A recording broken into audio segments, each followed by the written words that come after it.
Every drummer alive today is playing something a jazz drummer invented.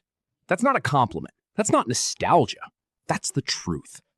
The ride cymbal pattern under your favorite rock song? Jazz drummer invented it too. The way your favorite drummer talks to the vocalist? Jazz drummer invented that too. The press roll, the ghost notes, the polyrhythms, all of it came from 4 ideas invented by 4 drummers over about 30 years. Today is International Jazz Day. So let's talk about where your playing actually comes from. Before the 1930s, the time lived on the bass drum. 4 on the floor, steady, heavy, functional. The drummer's job was to keep time, not to play with it. Then came Papa Joe Jones. Papa Joe played with Count Basie in the 1930s and 40s, and he did something nobody had done before. He moved the time up, off the bass drum onto the hi-hat, and eventually onto the ride cymbal. That single decision changed everything, because once the time lives on the cymbal, the bass drum is free, the snare is free, the hi-hat is free. The drummer stops being a metronome and starts being a voice. You know this pattern. You've played it. You've heard it 1,000 times without knowing where it came from. Papa Joe put it there. And every drummer since, every rock drummer keeping time on the hi-hat, every funk drummer playing 16ths on the ride, every jazz drummer ever is building on one idea one man had on a bandstand in Kansas City 90 years ago. 1958, Miles Davis records an album called Milestones. The drummer is a man named Philly Joe Jones, no relation to Papa Joe.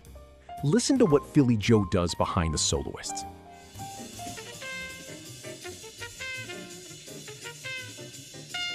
He's not keeping time, he's responding. Every cymbal choke, every snare accent, every little rim shot is an answer to what the horn player just did. Philly Joe invented the idea that drumming is a conversation. Before this, a drummer supported the band. After this, a drummer talked to the band. Now, think about your favorite modern drummer, any genre. When a rock drummer locks in with the singer, when a hip-hop drummer answers the rapper's phrasing, when a pop drummer hits a fill to underline a lyric, they're doing what Joe Jones did in 1958. They're having a conversation.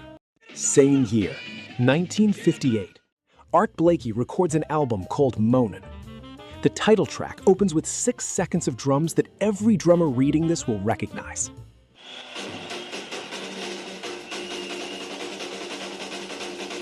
That's a press roll. And Blakey didn't invent the press roll, but he made it a statement. Blakey brought fire to jazz drumming. He studied in Africa in the 1940s and came back with polyrhythms in his hands. He played gospel phrasing on bebop records. He hit the drums like he was trying to wake them up.